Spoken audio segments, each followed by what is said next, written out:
Area now for Liverpool. Cross comes in all the way through to the back post. Chance, miss by Mo Salah.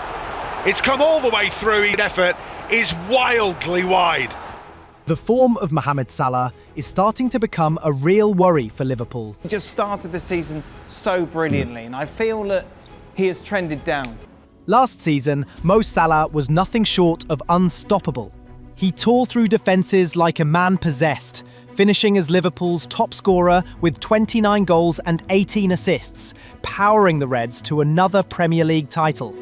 But fast forward to this season, and suddenly the story feels very different. The once reliable goal machine seems, well, a little out of sync. Salah's stuck at just 4 league goals so far, which feels wild for a guy who usually hits double digits before we've even unwrapped the Christmas lights. And it's not like Liverpool hasn't thrown everything at the problem. They dropped around £415 million on fresh attacking talent over the summer, hoping the old magic would click again. But something's still off. Last season at this exact stage, Salah already had 7 goals and 7 assists. This year, 4 and 3. So yeah, the big question isn't going away. What's causing the sudden dip in form?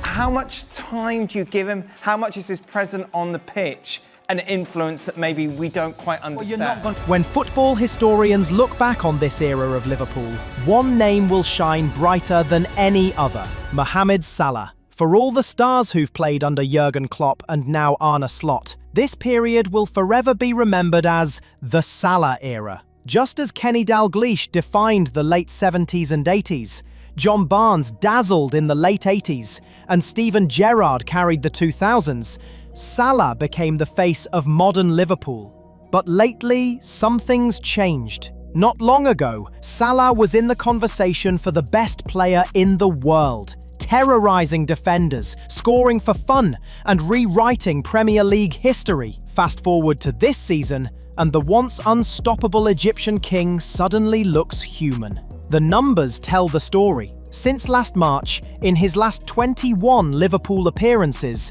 Salah has scored just 5 times, and 2 of those were penalties.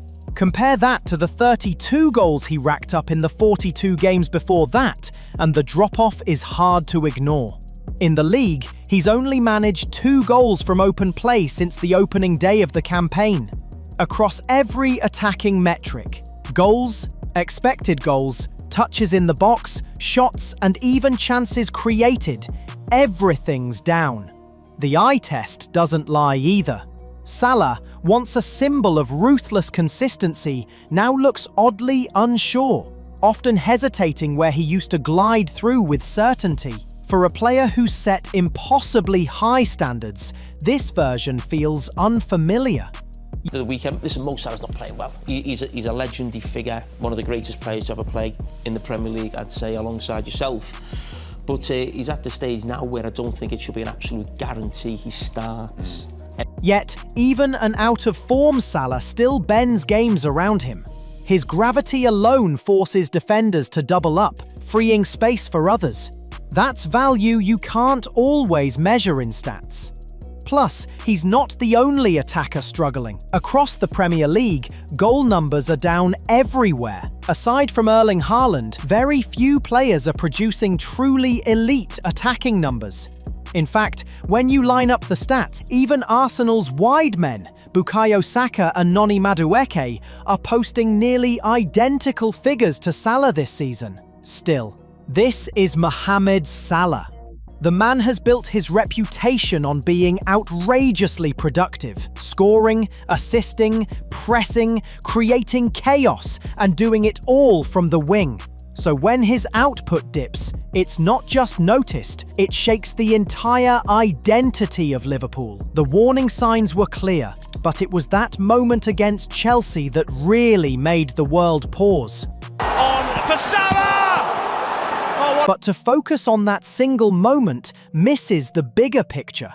Salah has never been a clinical robot like Haaland. He's always been a volume shooter, someone who overwhelms goalkeepers through sheer persistence. Over his 8 seasons at Anfield, he's averaged roughly 1 more goal per season than expected, a sign of consistency, not luck. The real issue this year isn't that he's missing chances, it's that he's not getting them.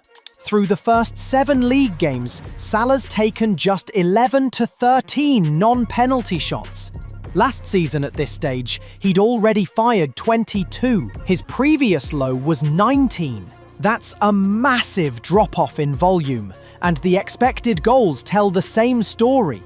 His current XG sits at 1.18, less than half of last year's 3.31, and even below his previous slowest start of 2.59 back in 2020-21. In other words, Salah isn't just less efficient, he's less involved. What makes this truly concerning is how history lines up with those numbers.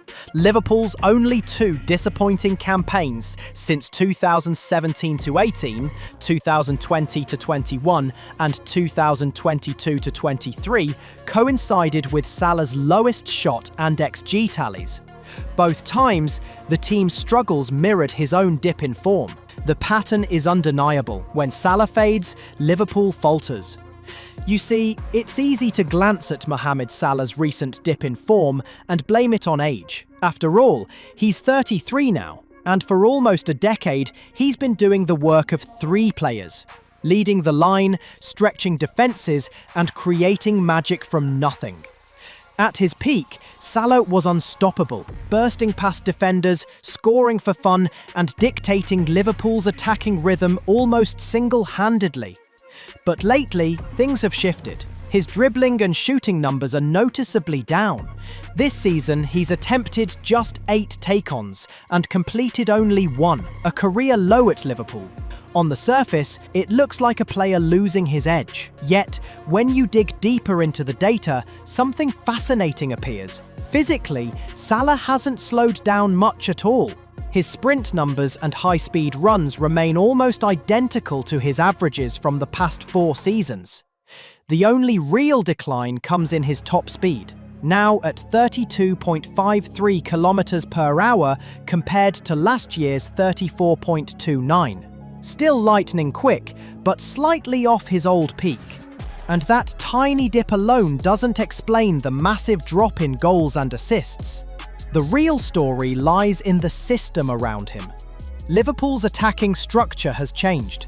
They're averaging just 185 touches in the attacking third this season, their lowest since Salah arrived. For context, they used to average over 215.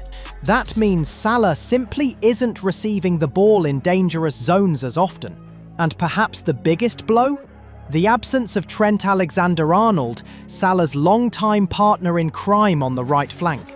I know Mo Mo can receive any ball, to be honest, but we have a connection where over the top, or he's a runner, he likes to get in behind. When it comes to pure attacking chemistry, few partnerships in football history can match Mohamed Salah and Trent Alexander-Arnold. Together, they've redefined what it means to dominate from the right flank. In Premier League terms, they're the gold standard, the ultimate winger-fullback duo, rivaled only by the legendary connection between Lionel Messi and Dani Alves at Barcelona. Just a quick one before we continue. At Matchday Moments, we're trying to bring you more quality content like this, and in turn, all you've got to do is hit that hype button down below so you get even more videos like this. From the moment Salah and Trent first shared the pitch in the 2017-18 season, everything just clicked. Salah had just arrived from Roma, and Trent had broken into the first team. Their chemistry was instant, their understanding almost telepathic. Since then, Trent has completed an astonishing 1,161 forward passes to Salah, over 400 more than any other Liverpool duo. In fact, it's probably the most prolific passing combination in Premier League history. And it wasn't a one-way relationship either. Salah has returned the favour, completing 805 passes to Trent in the attacking third, the most for any pair at the club. These two weren't just teammates, they were a system. Stop him. Alexander-Arnold, he saw the ball, didn't he? Lovely ball, through to Salah, can he finish this? Whenever both started together, the numbers told the story. In 33 league games, Salah scored 27 goals, averaging over 3.5 shots and nearly half an expected goal per game. Their connection wasn't just about stats though, it was about rhythm, timing and pure football intuition. And modern analytics now prove it. Using expected possession value, XPV, a stat that measures how much each action increases a team's chance of scoring, Trent's passes to Salah created 5.57 goals worth of value over the last 3 seasons, the highest at the club. But the dynamic began to shift last season. While their partnership still ranked high with 1.55 XPV, another connection quietly overtook them: Dominic Szoboszlai and Salah. Szoboszlai's energy and pressing from that right-sided midfield position gave Liverpool a new dimension, complementing Salah's movement and Trent's creativity from deep. That triangle on the right, Salah, Trent and Szoboszlai, became Liverpool's most dangerous weapon. Then came this season, and everything changed. Florian Wirtz is his name. Yeah, that guy. He is the worst Premier League signing in history. Florian Wirtz was brought in, seemingly to replace both Szoboszlai's work rate and Trent's deep-lying creativity. On paper, it made sense, but in reality, Wirtz hasn't been the spark many expected. Instead of being a high-pressing, box-crashing attacker, he's played more like a traditional number 10, linking play, carrying the ball forward, but not dominating possession the way Trent used to from deep. Wirtz has yet to score or assist in the Prem, but his performances haven't been as poor as the numbers suggest. He's been pressing well, connecting midfield to attack, and surprisingly, he's created as many chances as Salah while averaging more shots per 90 minutes. Their combined expected goals and assists are identical through 9 games, even though Wirtz operates from midfield. Still, something feels off. If you look at Salah's heat map of all his career at Liverpool, this season he averages touching the ball in the opposition's box 4 times, where he's normally 12. His job also is... The Wirtz to Salah combination ranks only 20th in possession value among Liverpool pairings. Without Trent's passing lanes and Szoboszlai's tireless movements, the fluid structure that once made Liverpool's right side unstoppable has lost its rhythm. And that's affected everything. Wirtz's central positioning has shifted Liverpool's play more evenly across the field, which in turn has unlocked Cody Gakpo. He's become far more involved, taking 10 more touches per game than Salah, despite having the fewest last season. On paper, that balance sounds great. In practice, though, it's meant Liverpool's most dangerous player is seeing less of the ball. Last season's attack worked because it was predictable in the right way. Everything funneled down the right. Salah, Trent and Szoboszlai constantly pulling strings. When Liverpool lost possession, they did so in familiar areas, allowing quick recoveries. The whole system was built around ensuring the club's 2 best ball players, Salah and Trent, were central to every move. This season, that whole structure has come apart at the seams. Wirtz and Salah barely link up, and even when they try, the spark that used to light everything on fire just isn't there. The supercharged chemistry between Salah and Trent, where 1 + 1 somehow felt like 3, has faded. Suddenly, Liverpool's attack looks less coordinated, less explosive, and sometimes a bit lost. Maybe it's just the reality of time catching up. And if that's true, then Salah has to reinvent how he leaves his mark on the pitch. It's going to click sooner rather than later. And to be honest, just been thinking about it while we're on hold. they haven't played well. The whole team hasn't played well. So as soon as Liverpool click, I think Salah's going to click. Right around his 29th birthday, when Mo Salah began to lose that electric burst of pace that once terrorised defenders, he didn't fade, he reinvented himself. Instead of relying purely on his dribbling, he evolved into one of the best creative forces in world football, dictating play in the final third. But now, as age inevitably starts to catch up, the next logical step seems clear. Move closer to goal and focus on finishing rather than creating. Picture this, someone like Wirtz threading the passes, Gakpo providing width, and Salah timing his runs perfectly to crash the back post. That tactical shift could even spark a new look for Liverpool, maybe a 3-5-2, with Salah playing up front alongside Isak and Wirtz pulling the strings just behind. Sure, renewing Salah's contract before his age 33 season was always a gamble, but it's hard to believe he could suddenly go from world beater to average overnight. The bigger factor seems to be the change in his environment.